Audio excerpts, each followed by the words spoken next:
اعوذ بالله من الشیطان الرجیم بسم الله الرحمن الرحیم. یو سوال معمولا خلک پښتنه ډیر کوي د نماز شب په باره کې، نماز تهجد په باره کې. معمولا اکثر کسان پښتنې کوي، نو زه کوشش کوم ساده طریقه، ډیره سمپل طریقه نماز تهجد.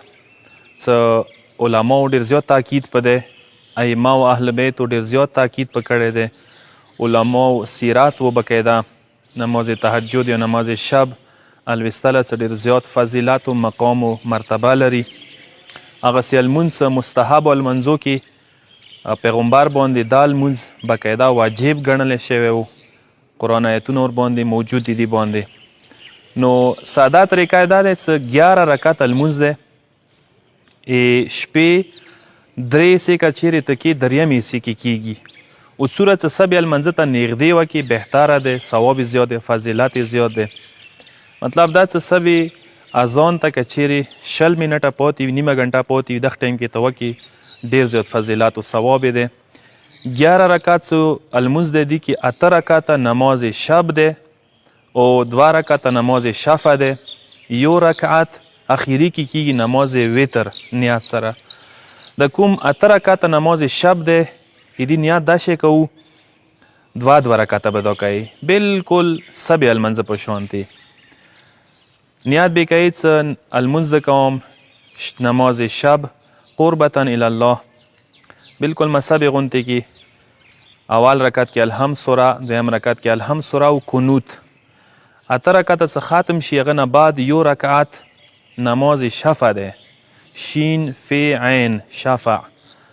دوی نیت دا شی دی چې لمونځ د کوم شفع قربتا الی الله 2 رکعته دی. دي کې ذکر دا شوی دی چې دي کې دویم رکعت کې قنوت څه دی لاسونه نیولله نشته دی، لاسونه په کار دی نه ونیسي. اما که چیرې څوک غلط شوی لاسونه ونیولل عیب نه لري، رجا نیت سره بیا هم پارک نه کوي. که ونیولله پروردګار عالم امید دی چې قبله‌ای مستحب لمونځ دی او دا هم مذهب په شانتې دی، دوره فرق نشته، خو صرف نیت شفع دی. او اخیری څه کوم لمونځ دی ورکې وتر 1 رکعت څه مهم ډیر دی.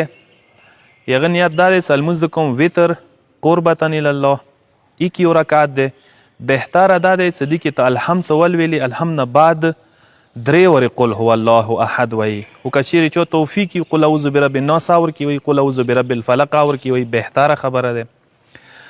او هغه نه بعد قنوت دی کې ډېر مهم دی چې لاسونه نیولله ما تاسو ته یایو. هغو لاسونه نیوللې کې د کوم ذکرونه چې راغلي ډېر مهم دي.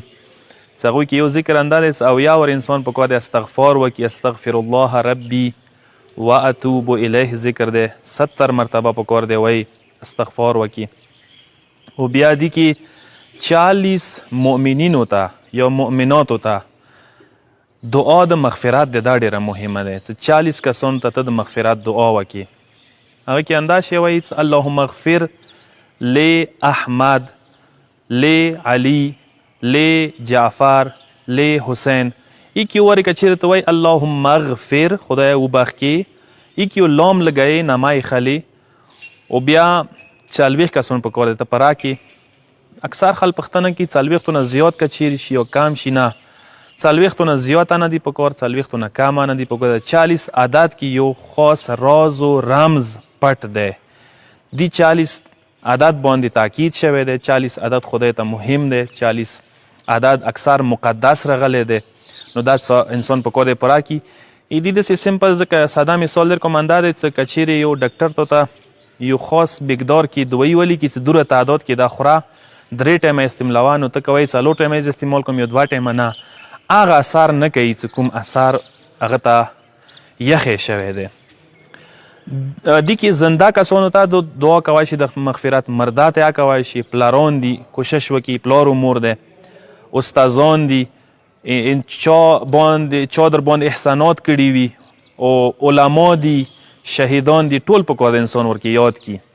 هغه نه علاوه 2 ورې هذا مقام العائذ بک من النار دا ذکر دی، هذا مقام العائذ بک من النار دا ذکر سړی 2 ورې وایي. هغه نه علاوه 70 ورې العف ذکر دی چې انساني په کار دی وکړي خدای نه د مغفرت. هغه دی العف 300 ورته 300 مرتبه په کار انسان العف ذکر ورکړي وکړي.